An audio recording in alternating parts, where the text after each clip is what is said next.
विच हुनर होवेगा है तोड़ तोड़ के जोड़न दा हो पर सानू कच्चियां तंदां दे विच गंढां पाउणियां आईयां ना ओ साडे करके जे अखी ओदी रोवे रब्बा कदे ना गुनाह माफ होवे साडे करके जे अखी ओदी रोवे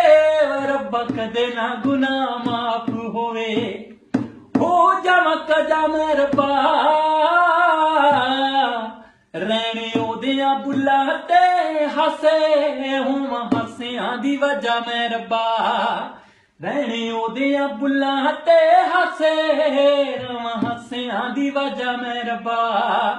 होवां हसियां दी वजह मैं रब्बा